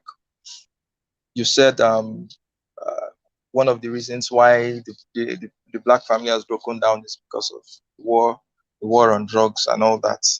But from your own admission, it's also happening to white people. White people are having a drug problem, but their families are not getting broken down as much as black families. And even though even if their families are getting broken down, I think the social ills are not as prominent as we find in black communities. So make me understand. Aside the 400,000 African American males who are in prison because of drug related issues, how come the out of wedlock rate is still about 70%? That's very high. So Okay, hang on. I just want to speak about this for a second. The way you dismiss ADOS, Charles, like you guys don't deserve anything, whatever, you got your freedom. This is exactly why we ADOS are separating ourselves from you Nigerians and Ghanas and everything because of your attitude. Like Well, this, you are hang on. You you are the What exactly is reason your why. association? No. Because Hey, Charles, hang on. I let you speak. no association. No, Charles, I let you speak. No, hang on. Let me just say this. We'll get on the warfare, right? You are the reason why we Black Americans, ADOS, resist you foreigners, right?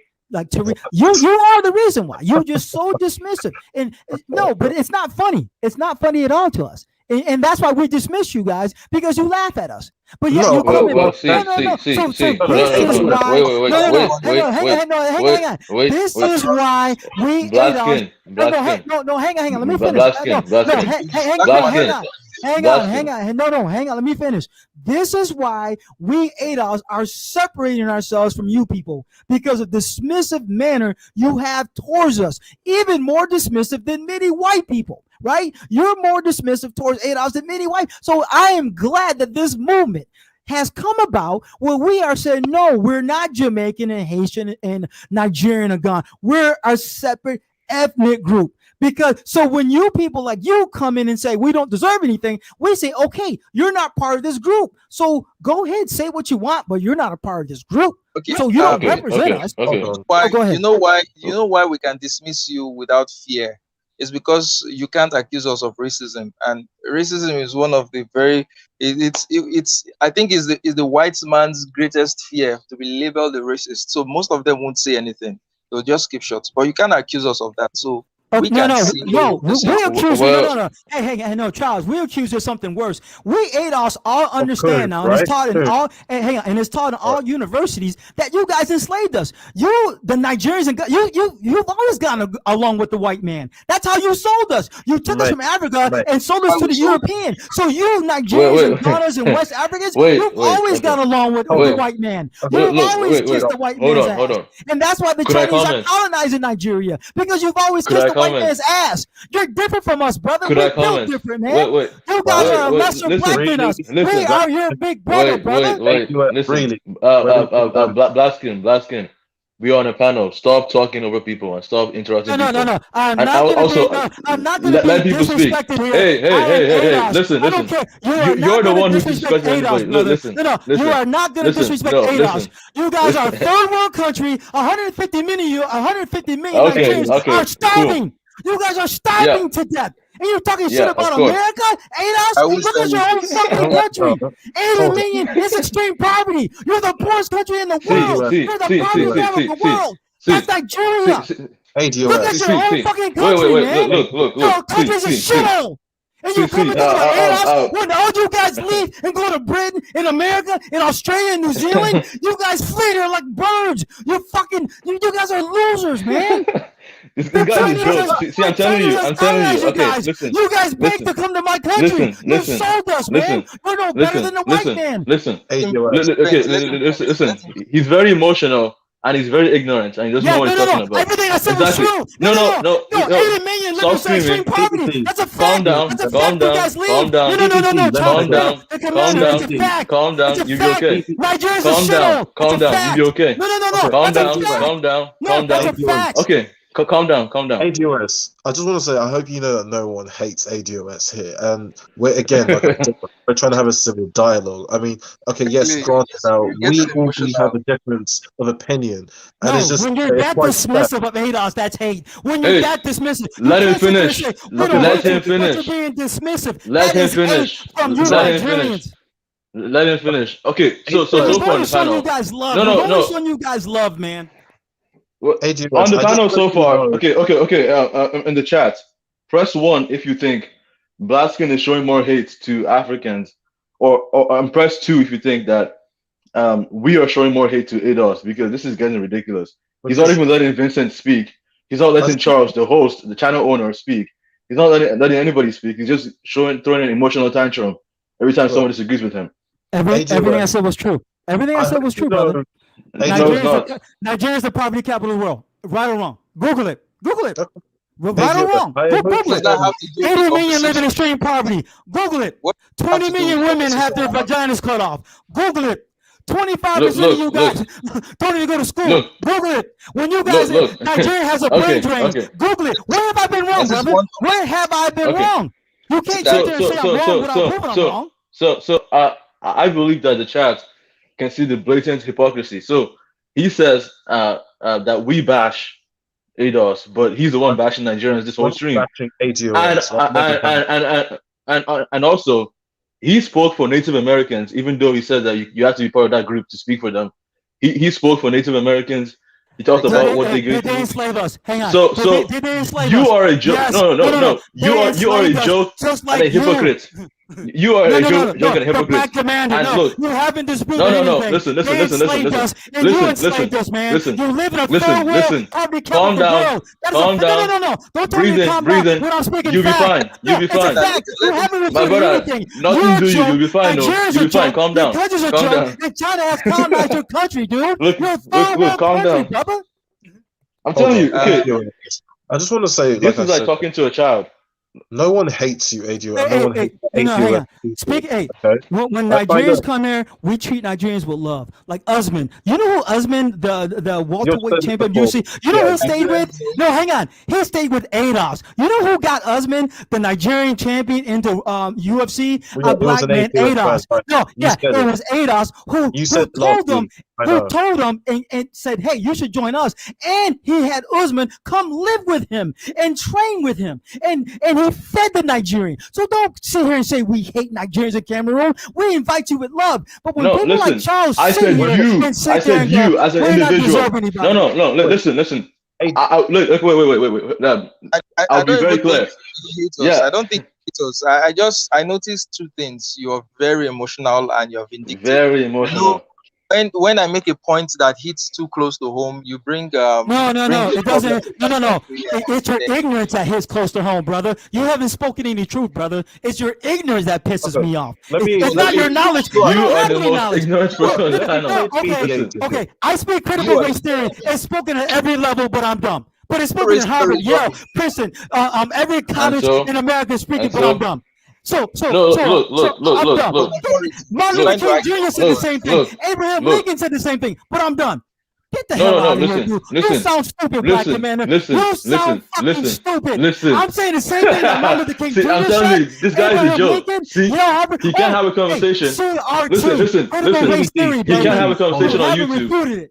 No, because you're an listen, idiot. listen. Hey, Black Commander, you're an idiot. You don't know what you're fucking talking about, dude. You're an This is what I'm idiot. telling You don't know. This guy is a joke. See, Wait, he can't have a civil conversation on Hey, YouTube. I'm a Black joke, Mamba, but hold you on. haven't He's throwing refuted anything. insults. Hold on. Hey, I'm a joke, but you ADOS. haven't. No, Black Commander, I'm a joke, but you haven't refuted anything. Everything I said Okay. is taught in all the top universities in America, but I'm a joke. Martin Luther King Jr., Abraham Lincoln said the same thing, but I'm a joke. This is how stupid you are, dude. You sound like a fucking idiot, dude. Okay, ADOS. Okay. Hold Well, on, real quick. ADOS, what exactly? Okay, what issue did you have with Charles or TBC that made you to obviously react in this manner? What did they say that made? Yeah, can you explain? Oh, easy. And when Charles sits there and says, "Oh, you guys aren't owe anything. You know, you guys are just lazy. You're not taking advantage of your opportunity." That's bullshit. Because he would not answer that for the Jews. He would not answer that for the Native Americans. But only for ADOS don't deserve anything. Come on, that makes no fucking sense. He refused to say that the Jews were owed reparations. He knows that they're owed reparations.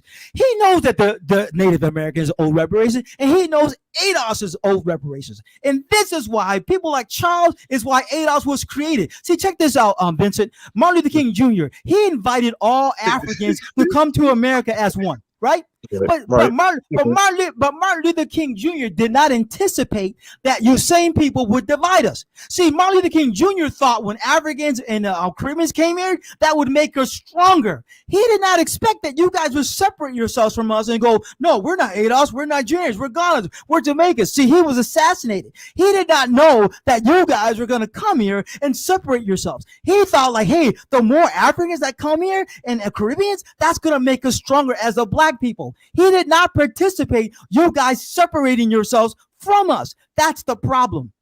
Okay, so what I get from this is that you would prefer that we all come together as one. Is that correct? That's impossible now. Martin Luther King Jr. wanted that. That's what he no. That's what he expected. That's why, okay, the only reason you Nigerians are able to come here in large numbers because of Martin Luther King Jr. and the civil rights march. Because before then, they were only letting white Europeans in at large numbers. And Martin Luther King Jr. and ADOS said, no, you should let our African brothers in too, not just white Europeans. So we shamed America to give us civil rights, and we shamed America to allow Africans and Caribbeans to come here in large numbers. We did that ourselves. And so we did not anticipate you guys coming against us and separating yourselves and saying you're not old. We thought as a people that when you Africans and Caribbeans came here, you would make us stronger, not divide us. And that's the problem. Could I go on, speak? Sure. Okay. Thank you, Vincent. So first of all, I'd like to correct you. I did not say that ADOS in general or Black Americans in general dislike Nigerians or Africans. I said you in particular as an individual, you yourself, because you have been throwing all these attacks, this whole panel, and emotional outbursts with no facts, no evidence, no nothing. It's just all Nothing. emotion. Okay, the Black Look, look, community. look, look, No. Are you brother. being stupid? Hey, no. Seriously, are you being You stupid? can't even control your emotions on a panel. No. You I'm can't have talking calmly. discussion with the Hey, disagreements. the No, Black no. commander. No, you're being You're the one stupid. who's screaming. Okay, let me give you some Listen. facts. Is Nigeria the poverty capital of the world? Does Okay. 80 million people Thank in you. Okay. Nigeria live? Go No. for it. Let me speak. You said What I'm does it dumb. have to do with the conversation? No. Now, see, this is the problem right here. This is the problem right The here. commander. Exactly. Commander. You are You proving said my point. no. The commander. You said I'm dumb. Okay, then show me where I'm dumb. That Nigeria I never is said you were considered. dumb. No. I said you're emotional. I said you're emotional, You and said you I are did. proving it every second. No. You Every time you said. speak, you're showing your emotions. Hey, Calm I down. am emotional. Breathe in. Absolutely. Breathe in. No. Breathe in and You talk. said okay. Now, Okay, Black commander. Listen, ADOS, you said I don't know what ADOS, I'm talking about. So is ADOS. Nigeria the poverty capital of the world? Number two, is there 80 million people in Nigeria living in extreme poverty? Number three, is there over 100 million people that's living in poverty? Number four, did Nigerian just attack the right last year attack the a rice warehouse because they were starving? Number five, did they just not kidnap over 300 Nigerian girls from schools? Number six, 20 million black females in Nigeria have their vaginas cut off. I could go on and on and on. Please show me where I'm wrong. Please show me. Wait. Okay. Look, Okay. Please show me thank where you. I'm First of wrong. all, Please show me. I really appreciate us could I respond? pointing fingers at each other. That's not something I'm about, But I'm going TBC. Let's Okay. keep it civil as well, please, First guys. of all, I apologize. Okay. First of all, I'd like to apologize to Charles and Vincent for how the panel is today. I've tried to keep it civil, but you know, some people you can't have discussions with them without them getting too emotional. My next point is this. Look, everybody knows that Nigeria has problems. I'm Nigerian as well, and I'll tell you Nigeria has problems. Like we don't get so emotional when you talk about problems. That's you. That's what you do. Now, second of all, Nigeria has nothing to do with this conversation. We're talking about how the welfare state and how it's affected Black Americans. That's the conversation. That's the topic at hand. But you keep bringing Nigeria up to try to attack Nigerians, try to have a one up on us on the panel, without realizing that we on the panel also hold Nigeria accountable, and we don't care what you say about us because we know that we have problems as well. Second of all, Black America has issues as well. Like Black America has poverty in Black America. There's homelessness, drug epidemic, drug crisis, uh, fatherless homes, etc. These are all problems we have. Instead of trying to address them and fix them, you keep getting emotional and just pointing fingers on the panel. That's not how we cooperate to fix the issues we have. That's not how we move forward. But go on, Charles. Okay. Well, this conversation it's an interesting one. ADOS. First of all, I don't have any ill feelings towards you or any African American. You Or sound like it the way you dismiss us. You sound like no, no. I take what you say This as is being very dismissive this is my and position. disrespectful. This is my position. Right. I, That's as a what- black person, my natural sympathies would always be with black people. But it doesn't mean that when I see something that I don't agree with or that's obviously lacking in merits, that I'm going to cover my eyes and say because this is a black person, they are close to me, then I won't say anything about it. Now we're having a discussion. It's a civil discussion. It's also an intellectual discussion. We are rubbing minds or rubbing ideas. I can tell you for a fact that my mind has been sharpened with my engagement with you. It has made me to, research my points more and try to understand what exactly I'm trying to say. And then at least I've learned a thing or two from you. So it is not a matter of attack. If I say that African Americans are not deserving of reparations, it is not an attack on you. It is an opinion. It is an opinion. It doesn't mean you're not going to get reparations. It doesn't mean you're going to get reparations. It is a discussion. So there is no need for you to get worked up for it. Have a civil discussion. When I disagree with you, well, if you can prove your points, fine. If you can't, we'll move on to another point in the discussion. So when you try to bring up those, the way the Black Commander answered you, that was very perfect. You try to shame you from our very first encounter. You try to shame me with the problems of my country. And I tell you that, guy, you cannot shame the shameless. See, Exactly. we know exactly what our problems are, and we are not going to project it onto other people. So when you are saying all these things, it really doesn't mean anything because it doesn't correlate with the conversation. If we're having a conversation about Nigeria, I came on your channel the other day. Did I not lay bare many of our problems? I told you on my own free will that these are issues. This is what we have. These are the problems. These are the particular problems we are having in my country. I'm not going to hide them because hiding those problems is not going to make it go away automatically. It's not going to solve them.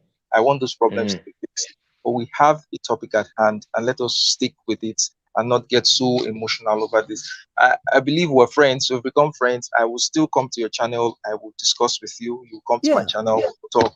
So it's not a matter of fighting.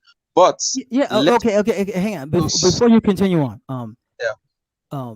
As I told Vincent, my favorite fighters in the UFC are Usman, who's Nigerian, and he's the 170-pound welterweight champion. I always root for the Nigerian. He was, like I said, he came here at the age of 8. When he was injured from college wrestling, he said he was done. He tried to make the Olympics. Usman, which is Nigerian, he couldn't make it. Then Ados came to him. His name is Rashad Evans. He was the champion of UFC, the light heavyweight champion. He was the one that told the Nigerian Usman, who was done. He said he was done. He wasn't in school. He failed at the Olympics.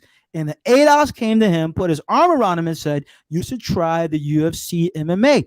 He goes, I'm the champion. I can get you in. And then he invited Usman, the Nigerian, into his home and fed him and showed him how to work the game of the UFC. And it's through Ados, Usman became the champion. And Usman always thanks Ados. He says, if it wasn't for Ados, I wouldn't even be in this position. It was because of Ados. So, and the 185 pound champion is Israel, whatever his name. He's Nigerian. He's also my favorite fighter. Matter of fact, he fought against the 205 pound champion, the white guy from Poland, and he lost. And I was upset. I was upset because I wanted Nigeria to win, and he lost to the white guy who was a bigger weight division. So, right. and then the heavyweight champion is Cameroon, Francis. He's one of my favorite fighters. And I've said to Vincent before, I hate when Nigerians and Cameroons fight Ados. I hate it. I don't like it. And I want them to fight only white people. So my problem is that, I would expect black people from Nigeria and other countries to come to America and be down with us and say, hey, man, whatever you guys are down with, I'm down with. You know what I'm saying? Because we're all black. Because like I said to you, if I went to Nigeria, I wouldn't say you guys don't. I wouldn't even comment if I was there. I'd just be like, hey, this is your country, Charles. Show me around. This is your country. Like, I don't even know what you guys eat. I would say, give me some, Nigerian food and let's eat. I'm American. I don't eat Nigerian food. I've never seen Nigerian food. So I would want to experience Nigerian culture since we come from there. So we're all brothers and sisters. But I would just think, I'm just okay. Let me say this and I'll finish. I'm just disappointed. And Ados, I'm speaking for Ados. We're all disappointed that black people from Africa and Caribbean come here and point their finger at us and say, you don't deserve reparations. You guys are lazy. You're not taking opportunities. We're all disappointed because we all Ados thought when you guys came here, we would become one. And so my passion is I'm just disappointed every time, Charles, every time I hear you say what you say about Ados, we don't deserve it. I'm disappointed. I'm a passionate person. And it does hurt me personally when you say that because I understand what my people fought through for 350 years just to bring Africans here. We fought for you. See, this is the thing about it. You guys understand. All Caribbean and African, we fought for you. We died for you in the civil rights marches. We were whipped, literally whipped, fire hose. Not only that, Right. they put I'm black aware. kids. Hang on, we put black kids in the civil rights movement. Kids to get bit up by dogs to allow Africans to come here. This was not a freebie. The white man did not wake up one day and say, "Well, let's bring in the Nigerians, that big, Ghanaians and Jamaicans in large numbers." No, we fought for you. We fought for you like a mother fights for a child. And to have you even on YouTube saying we ain't shit or saying we don't deserve, it's very frustrating because my family was a part of that, brother. My family was part of the civil rights movement. My family was a part of slavery. And we went through that and fought for you, Nigerians and Ghana, Jamaicans, to come here. We fought for it. It was not given to us. So when I hear you, child, say that, it hurts me, man. Because we paid significant wages for you to come here. Could I comment? Okay, go ahead. Okay, thank you. So, first of all, Charles does not hate Black Americans or ADOS identifiers. Neither do I, and neither does Vincent. We're just criticizing, well, I believe Charles is criticizing the ideology that some people who identify with ADOS have. Now, me, I have some of my best friends are actually Black Americans, and even though I'm in Nigeria now, we still talk to this day. So I don't understand what you're talking about. And also, look, I have no issues with Black Americans. I have an issue with the victim mentality that some, let me specify, some, not all Black Americans have. And I see this on social media, I see this on YouTube and everything like that. This victim mentality does not help anybody. That's my main disagreement with you. That's why I also disagree with this is critical where you're race wrong. theory and other No. things. Okay, I'm going to prove you wrong because the civil rights movement, you know what that was 100% about? Victim mentality. We're victims. Martin Luther King Jr. kept saying, it wasn't. Okay, wait, no. He kept saying we're victims of white supremacy. That's a fact. That's what got us to civil rights because Russia and China was saying, you white people come to us and talk about human rights. Look what you're doing to blacks. You're victimizing. Yeah, that was all based in victimization. Okay, but okay, look, that was in 1960s, 1970s. Like the racism from 1950s, 1970s is different than today. That was more in your face. That was more overt. That was more noticeable. The victim mentality I'm referring to is the mental enslavement that some Americans have, where they think that everything is to blame is slavery and the white man's fault, when in reality, many issues are based on the mindset someone has and the situation someone puts themselves in. That's how I see it, anyways. Okay. Now, Wait. This is why I'm so disappointed in you Nigerians. This is why I'm disappointed in you, bro. Could I finish? I'm disappointed in you. Go ahead. Could I finish? Okay. Martin Luther King was correct when he said that white people were oppressing black people, and they still do to this day. But I wasn't referring to that as victim mentality because he was actually correct. Because black people were being lynched, black people were being shot, black people were being killed, black people were being discriminated against in education, in job market, everything. So he's correct there. Now, that's different than today, than somebody saying, oh, I can't get a job because I'm black, even though they haven't even tried to get a job. Or somebody saying, oh, I didn't get this position because I'm black, even though they are not qualified to get that position. That's the difference. You can't compare 1960s to today. You just wiped out 90% of the time. So you mean to tell me, let's talk about math. 90% of the time, ADOS, we've been enslaved in Jim Crow. 90% of the time. So we're supposed to overcome all that in 10% of the time. And that's on top of them putting drugs in the community and mass incarcerating us, right? And taking the jobs out of the cities and putting them in the suburbs and putting them in China. So they took all the money out and brought drugs in and left us alone. And check this out. And they brought in third world country people, right? To divide us further. This is why you should not speak upon ADOS. You don't make any sense. You don't understand, brother. Go ahead. Let me jump in. Okay. So I really want to appreciate everyone for this conversation. You guys have been great. You've said some useful things, and I like that. So I want us to wrap this up in the next 5 minutes. You raised some points, Ados. We're going to have another discussion. Maybe I'll come to your channel and we'll talk about those things, or you come to mine and we'll talk about them. So some of the points that have been noted here that we have not addressed today, we're going to address them some other time. But we need to round up now. This is 2 hours, 5 minutes since we began.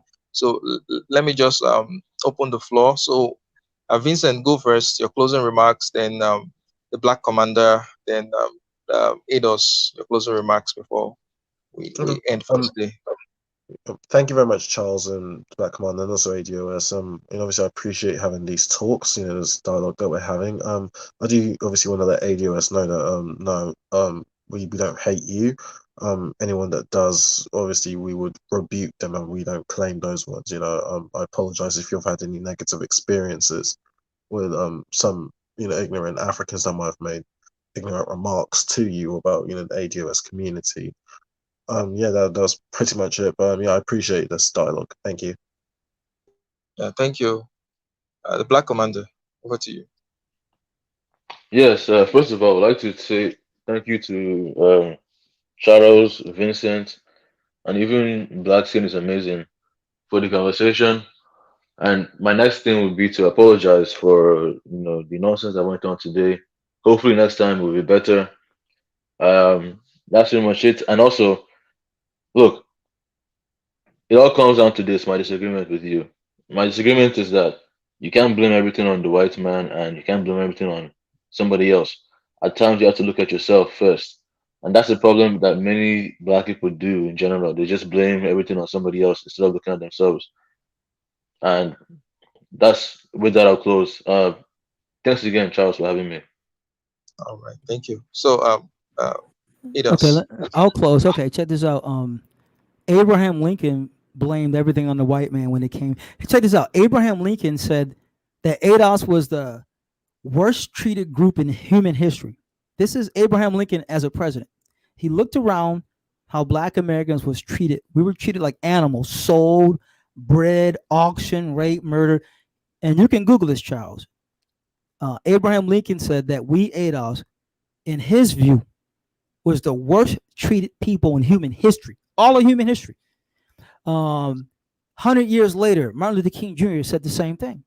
It's all the white man's fault. And he said the same thing. People said the same thing you guys are saying. What about this group? What about that group? And what about this group? And what about the Native Americans? They were all mistreated. What's your problem, ADOS? And Martin Luther King Jr. said the same thing. He goes, none of them were enslaved in Jim Crow for 350 years. You can't compare us to any group, not even the Native Americans were not even shadow enslaved in Jim Crow. Genocided, yes, but they were not shadow enslaved in Jim Crow. So all through American history, the white people and the blacks said the same thing. It's our fault. The whites said the white leaders said, yeah, of course we did this. Obviously we're doing it to them. And Martin Luther King Jr. said the same thing. Like, there's no problem that Black America has that isn't white caused.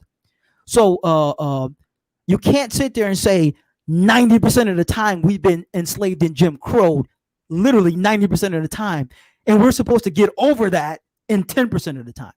So I'm talking about, and we're going to talk literal numbers, it's like 87% of the time we've been in this land, we've been enslaved to Jim Crow. So we haven't even had time to get ourselves together. We're just now getting ourselves together saying ADOS. And the only reason we're saying ADOS is because, once again, and this is, I'm going to finish. Charles, it hurts me deeply when you sit here and say you're dismissive of us. Even when you say, well, I'm just giving my opinion, doesn't, no, because you're Black and we fought for you to come here. Not you specifically, but all Nigerians. We fought, we bled, we were whipped, we were fire hosed, we were shamed, we were robbed of our dignity to have you Africans to come here in large numbers and Caribbeans. And then to have you come here and turn against us and say, you don't deserve reparations like the white man says, it's deeply disrespectful to me as ADOS, because both my sides come through slavery and Jim Crow. My family was in that same civil rights movement that got fire hosed and whipped and lynched for you. for you, and then for you to come here and say, hey, you don't deserve reparations, and then have the white man use you as a tool to put you on his shows and say, like Samuel say, he's gonna, oh, black Americans, Adolf, they don't deserve reparations. We fought for him to come here. So it's deeply disappointing, and that's why I'm so passionate. We're a passionate people, because it took this kind of passion to get you to come here, to get this, to shame the white man, to make it through slavery, to make it through Jim Crow. It took this kind of passion. So we're a passionate people. So to end it, I'm disappointed, and it hurts me deeply as Adolf, Charles, when you are so dismissive. And then you know what? You'll say, well, you know what, black skin, it's just my opinion. But what does white supremacists and racists do? To finish it, they take your same speaking points and say, hey, this is a black man named Charles, and he says that blacks don't deserve reparations. See, he's black, they're black, so even blacks say they don't deserve reparations. So to finish, and I know it's a long finish. Charles, if you don't mind me, if I can just ask just 2 questions, please. It's something I have to go ahead. I answer for ADOS. So, you know, your older family members, right? Do they share the same mentality as you in regards to reparations? Oh, all my uncles, cousins, they all like, you know, my mother, when I was like 12 years old, right? My mother said to me, she said, son, you're old enough to understand. She said, everything the white man has stolen from the black man. Like everything is stolen. So my entire family, my grandfather was almost lynched. My father was almost lynched. His grandfather was almost lynched. You know, we've come through a painful history. My mother's father was born in Georgia, and where the white man was trying to white people, a white mob came for him, and he had to escape from Georgia to Louisiana, and then sent for my mother and her mom to come to Louisiana to escape from being lynched. My mother didn't go to school. My mother was illiterate from running from white mobs state to state in the South. But my father happened to be a genius, and he got his education. So they had 2 different experiences. My father's a genius. He's owned his own construction company. He's a millionaire. My mother was illiterate. She's beautiful, but she's illiterate, and her entire family is illiterate for one reason only, because white mobs kept chasing them around country to country. I mean, state to state to state. But go ahead. I apologize for that. Obviously, I'm sure that's a traumatic experience, right? Oh my God. Yeah. I can't even. Hey, Charles, check this out. Try having. Oh, hello. Did you say something? Go. Hello, Ados. Adios, are you still there? You completely went off. I'm not sure what happened, but. Adios, are you still there? No, I'm still here. Oh, okay, yeah. Yeah. If you want to finish what you started.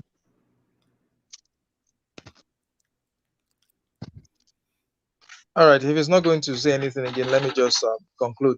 Okay. No, hang on. Okay, go ahead. I was gonna say something about my mother and what she went through in Jim Crow. Go on. Go ahead. No. You don't understand.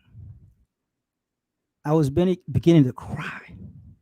I'm crying right now because to see your mother weeping over what white people did to her.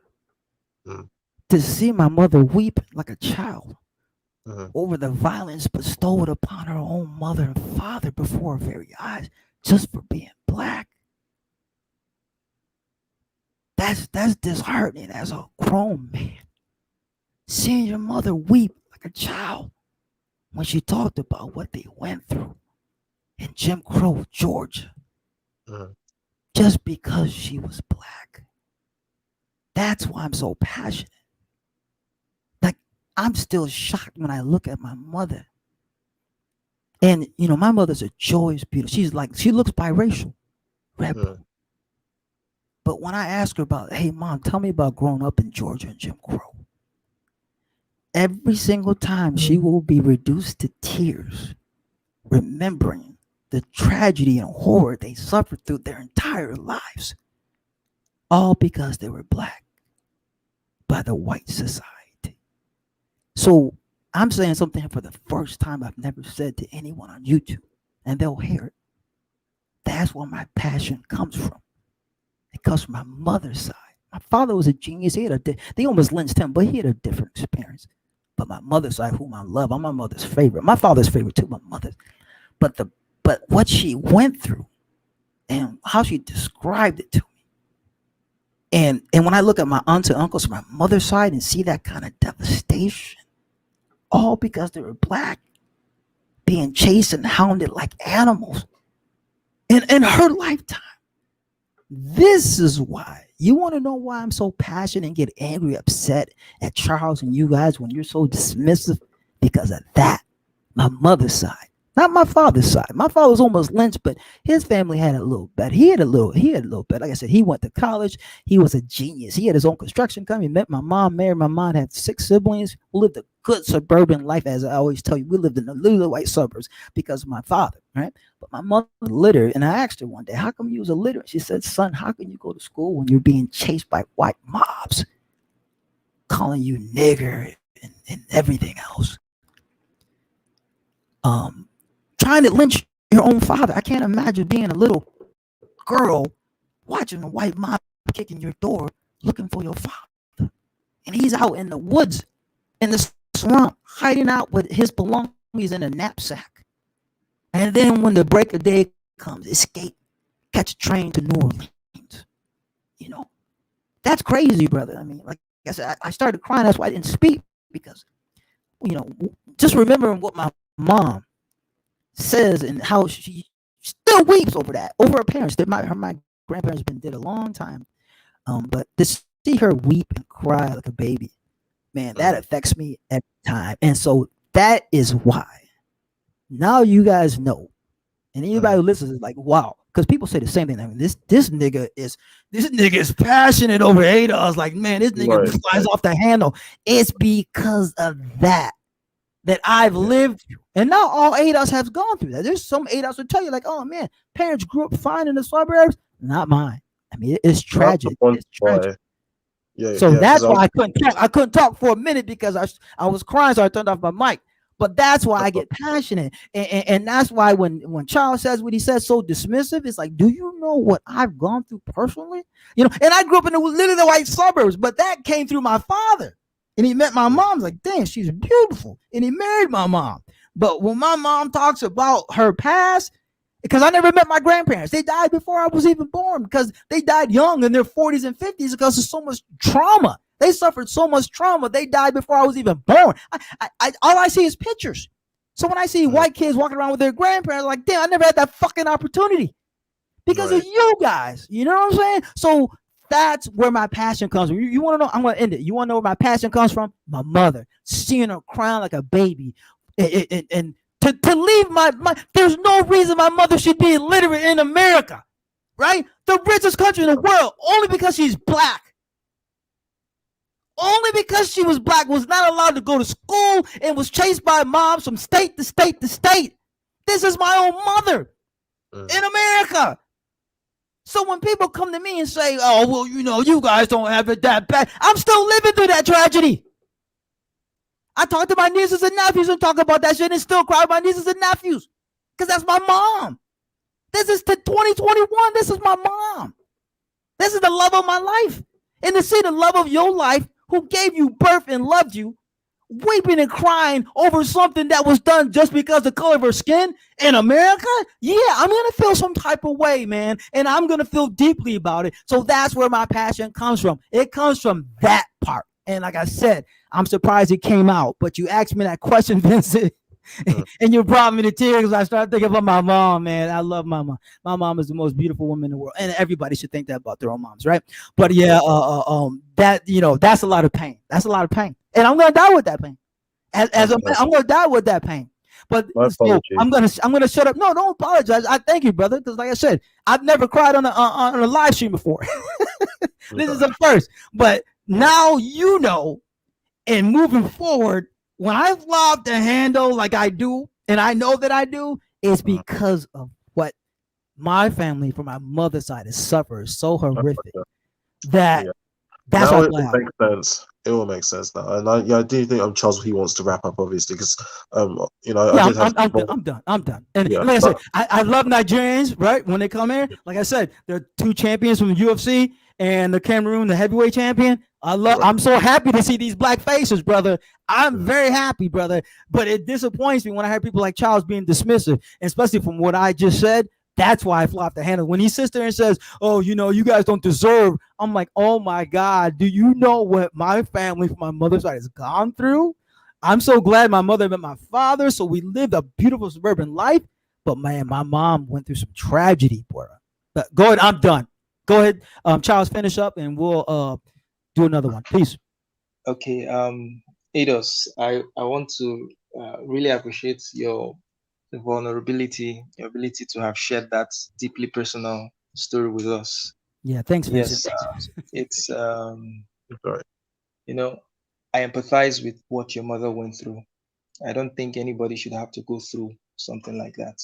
I do believe that, and but I just want to chip this in as an advice that yes, it's not easy to let go of the past, but we have to look at what is in front of us. And I think that America has come a long way from what happened to your mother to this point in time. I do believe when I say you're not owed anything, this is my sentiment. Um, I do believe that those who were directly wronged are owed something. In fact, one of the greatest injustices in America, like Coleman Hughes would say, is um, America not paying reparations to the slaves immediately they were freed. That was a grave mistake that America did. And if there are people today who are still alive who were victims of Jim Crow and redlining and all that shit, they deserve reparations. They deserve to get something from the government because the government was complicit in what they did. But for those who live in this present America, who were never part of that discrimination, were never part of that, I would encourage you that you heal and move forward, and look at what is in front of you and the numerous opportunities that abound in America. I believe America is a great country. I believe that most people, if they are dedicated enough, they're going to make a good life for themselves in America. So I am not trying to dismiss the Black experience. I'm trying to elevate them to transcend the past and look to the present and look to the future. Well, So, like I said, my father is a millionaire. He owned his own construction company. I grew up in the lily white suburbs, bro. I used to work with my father every day from the age of 6 years old till I graduated from high school. We, we had a brand new home. We had like I say his own construction company. He was a genius. My father's a genius. Like he's a genius. So but my mother's side is tragedy. So yeah, America is a great country. When like I said, I got both sides of my family. I got, my father's side was genius, a millionaire. He did it, right? He lived the American dream, and I lived the American. I live in a beautiful apartment, 3-story condo, white neighbors. I'm living a beautiful life. My mother lived a beautiful life, but that doesn't take away what she went through. But that's like the Jews. The Jews still mourn over the Holocaust to this very day. And you know what? Germany respects that. Every year in Germany, they have a whole holiday taken out for the mourning of what the Jews went through the Holocaust.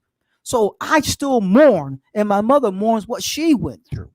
Just like the Jews still mourn what they went through. You see what I'm saying? We're both in mourning, even though the Jews are doing great in many parts of the world. My father, he's killing it, right? But I still mourn my mother and the tragedy she went through with her parents, whom I never got to meet. So, I got both. I got the greatness of America, suburban life, brand new house. My father had his own company, $1 million house. I mean, he had $1 million. And I got the tragedy. I got them both in my same ADOS. I got them both. So I understand both sides. But good, I'm good. done. So let the tragedy be a lesson for all of America and also for you, but revel in the good side. Take joy, take solace that although America was that terrible in the past, that in the future and in the present, something good has actually come out of that experience. So that's what I just want to say.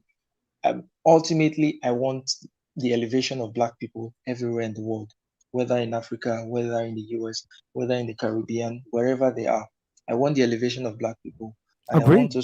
Yeah, I I agree want with you. us to I want us to take a much more proactive approach and take much more responsibility for our own lives, because, like I said in your channel, no one is coming to save you. The white man is not coming to save you, and we have to do all these by ourselves.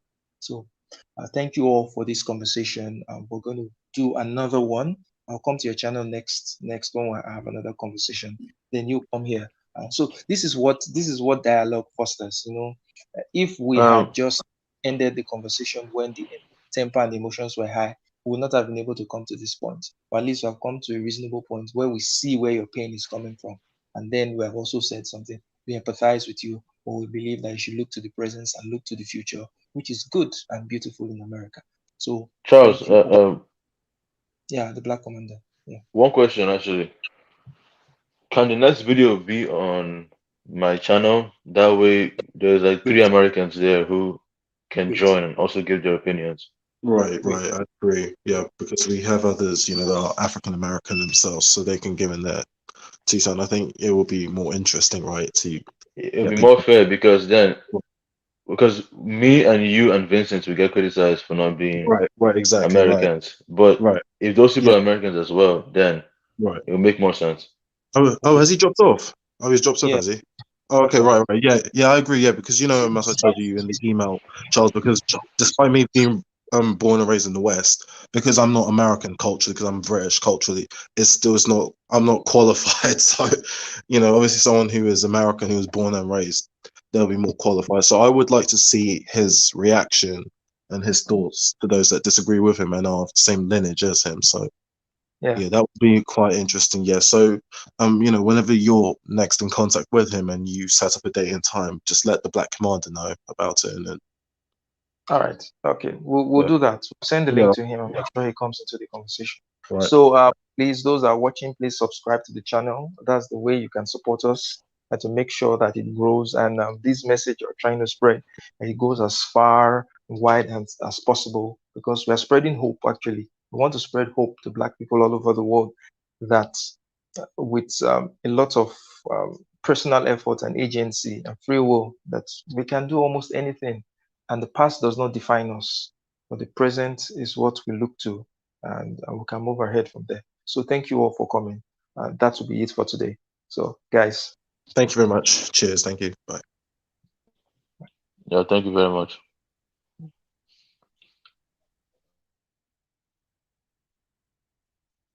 thank you very much, the audience. For those of you who stuck around, leave a comment in the comment section, like, share, and subscribe. And till next time, stay awesome. Also, Charles, one more thing. So, Yep. if the video is on my channel, don't worry, Mhm. you can record the footage and post it on your channel, and I can take it off my own Sure, if sure, that's what sure, you want. That sure. way, that way, like your subscribers can watch part one, part two, part three on the same place. Okay, sure. Right. Thank you. Subscribe to Charles and like the video and share. Take care. Yeah.